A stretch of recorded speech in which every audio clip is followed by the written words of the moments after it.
बिस्मिल्लाहिर्रहमानिर्रहीम। अस्सलाम वालेकुम।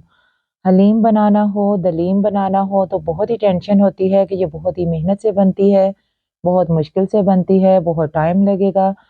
लेकिन मैं आज आपके साथ सिंपल, क्विक और आसान रेसिपी शेयर करने लगी हूँ हलीम बनाने की, जिससे आप बहुत ही आसानी से बहुत ही मज़ेदार और देग जैसी हलीम तैयार कर सकते हैं। इसीलिए आपने वीडियो को पूरा वॉच करना है और अगर आप भी ऐसे हलीम बनाएँगे तो आपकी हलीम भी बहुत मज़े की और ज़बरदस्त बनेगी इंशाअल्लाह ताला। तो चलिए स्टार्ट करते हैं। बिस्मिल्लाहिर्रहमानिर्रहीम।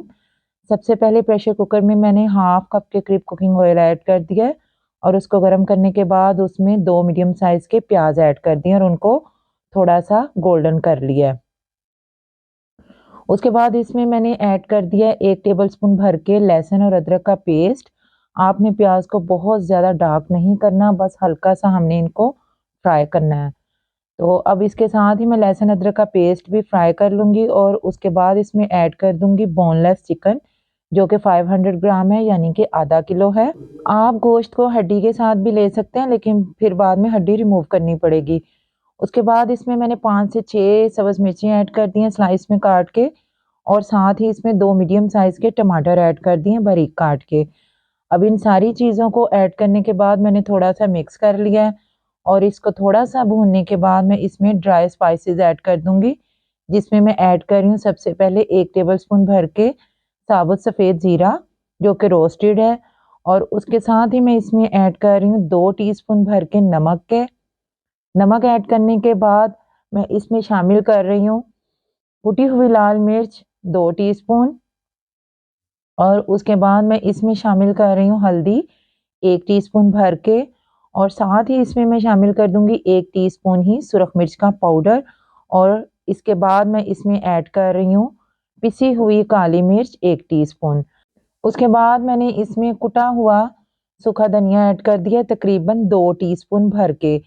अभी सिर्फ़ यही स्पाइसेस जाएँगे। इन सारे स्पाइसेस को ऐड करने के बाद मैं थोड़ा-सा भून लूँगी। आप चाहें तो इस स्टेज पे आके ना पैकेट वाला मसाला भी इसमें ऐड कर सकते हैं, हलीम मिक्स वाला। तो मैंने इसमें ऐड नहीं किया क्योंकि मुझे उसका टेस्ट अच्छा नहीं लगता। हम घर के मसालों से ही इसे बहुत टेस्टफुल बनाएँगे। उसके बाद इसमें मैंने तकरीबन हाफ़ कप के करीब पानी ऐड करके इसको कवर करके तो स्टीम करने के लिए रख दिया तकरीबन 10 मिनट के लिए। दाल को मैंने पहले से भिगो लिया था। इसमें मैंने दालें ली हैं चने की, माश की, मूँग की और मसूर की दाल ली है और साथ मैंने थोड़ा-सा दलिया लिया है। मेरी सारी दालें हाफ़ कप हैं, दलिया भी हाफ़ कप है, साथ ही मैंने चावल लिए हैं वो भी हाफ़ कप हैं। मैंने हाफ़-हाफ़ कप के हिसाब से दालें ली हैं, जो कि टोटल सारी तकरीबन आधा किलो से थोड़ी-सी ज़्यादा बनती हैं।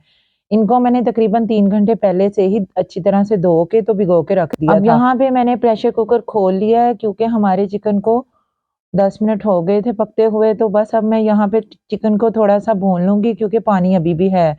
भूनने के बाद मैंने सारा चिकन प्रेशर कुकर में से निकाल लिया है और इसको ठंडा होने के बाद मैं श्रेड कर लूँगी एक कांटे की मदद से। अब इसी मसाले में, इसी ग्रेवी में मैंने सारी दालें ऐड कर दी हैं, साथ ही दलिया जो भिगोया हुआ था वो भी ऐड करके, साथ ही चावल भी ऐड कर दिए हैं। सारी चीज़ों को मैंने ऐड कर दिया। यहाँ पे मैंने 4 दालें ली हैं और गंदम का दलिया और चावल लिए थे। तो बस अब इनको मैंने 15 मिनट के लिए स्टीम लगा दिया ताकि दालें हमारी बहुत अच्छी तरह से गल जाएँ। तो यहाँ पे ये देखें 10 से 15 मिनट हो गए, मैंने एक दफ़ा खोल के देखा है, तो दालें हमारी ऑलमोस्ट डन हो चुकी हैं। अब हम इसको ऐसे ही अच्छी तरह से मिक्स करके तो थोड़ी देर पकाएँगे। इस तरह बहुत ही आसानी से हम हलीम बना लेंगे, घंटों हमें खड़ा नहीं होना पड़ेगा किचन में। ये बहुत ही आसान सा तरीका है और बहुत इंस्टेंट से तरीके से ये हलीम बन के रेडी हो जाएगी और बहुत ही टेस्टफुल होगी। अब यहाँ पे इन दालों को मैं अच्छी तरह से मिक्स कर रही हूँ। यहाँ पे हमारी फ्लेम बहुत स्लो है क्योंकि अब मैं इन दालों को थोड़ा-सा ब्लेंड करने लगी हूँ। एक हैंड ब्लेंडर की मदद से मैं इनको अच्छी तरह से ब्लेंड कर लूँगी क्योंकि दालें बहुत अच्छी तरह से गल चुकी हैं। ये देखें, बहुत अच्छी तरह से मैंने इनको 2 से 3 मिनट के लिए ब्लेंड कर लिया है और अब इसको मिक्स कर रही हूँ। ये देखें, अभी यहाँ पे हमारी हलीम बहुत पतली है क्योंकि अभी इसको मैंने थोड़ा-सा पकाना है और इसमें अभी हमने चिकन भी ऐड करना है। बस आप चाहें तो इसको थोड़ा गाढ़ा भी रख सकते हैं, तो लेकिन हम पतली पसंद करते हैं इसलिए मैंने पतली बनाई है। और अब इसमें मैं ऐड कर रही हूँ श्रेड किया हुआ चिकन, जो कि हमने ठंडा करने के बाद श्रेड कर लिया था। इस तरह बहुत ही जल्दी से हलीम बन के रेडी हो जाती है। अब ये देखें, अब चिकन को ऐड करने के बाद मैं इसको तकरीबन 10 से 15 मिनट के लिए पका लूँगी ताकि ये थोड़ी-सी गाढ़ी हो जाए। ये देखें कितनी ज़बरदस्त ये रेशेदार हलीम बनी है। बस इसको हम थोड़ा-सा और मज़ीद पका लेंगे। तो बहुत ही टेस्टफुल ऐसे हलीम बनती है, आपने मेरी रेसिपी को ट्राई ज़रूर करना है। तो जब थोड़ी-सी थिक हो गई तो इसमें मैंने पुदीना ऐड कर दिया बारीक काट के। मेरी वीडियो पसंद आए तो इसे लाइक और शेयर ज़रूर कीजिएगा और अगर मेरे चैनल पर न्यू हैं तो चैनल को सब्सक्राइब भी ज़रूर कीजिएगा और बेल आइकन को भी लाज़मी प्रेस कीजिएगा, उससे मेरी आने वाली न्यू वीडियोज़ का नोटिफ़िकेशन आपके मोबाइल में सबसे पहले देखने को मिल जाएगा। अब यहाँ पे मैं थोड़ा-सा गरम मसाला भी ऐड कर रही हूँ, तकरीबन 1 टीस्पून भर के, जो कि घर का होममेड गरम मसाला है। आप चाहें तो इसको थोड़ा-सा थिक भी रख सकते हैं, लेकिन हम थोड़ी पतली पसंद करते हैं क्योंकि मैंने इसको चावलों के साथ सर्व करना है। तो ये देखें, यहाँ पे हमारी ज़बरदस्त सी हलीम को पकते हुए 15 से 20 मिनट हो गए हैं और ये थिक भी हो गई है। पुदीना ऐड करने के बाद अब मैंने इसको मज़ीद पकाने के बाद इसमें थोड़ा-सा सब्ज़ धनिया ऐड कर दिया है और इसको डिश आउट कर लूँगी।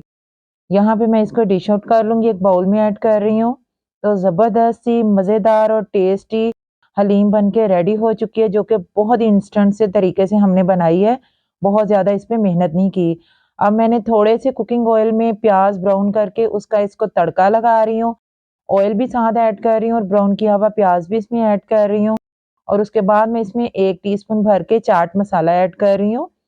साथ ही थोड़ी-सी बारीक कटी हुई सब्ज़ मिर्चें मैंने इसमें ऐड कर दी हैं। साथ ही थोड़ा-सा पुदीना ऐड कर दिया है और अब इसमें मैं लीमू के स्लाइस रख रही हूँ। तो आप देखें कितनी ज़बरदस्त ये देखने में ही लग रही है।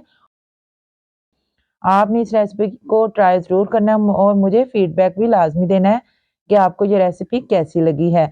इंशाल्लाह ताला आपको भी ये रेसिपी बहुत पसंद आएगी। अपना बहुत सारा ख़्याल रखिएगा, दुआओं में मुझे याद रखिएगा। मिलते हैं नेक्स्ट वीडियो में। टिल देन अल्लाह हाफ़िज़। Thanks for watching.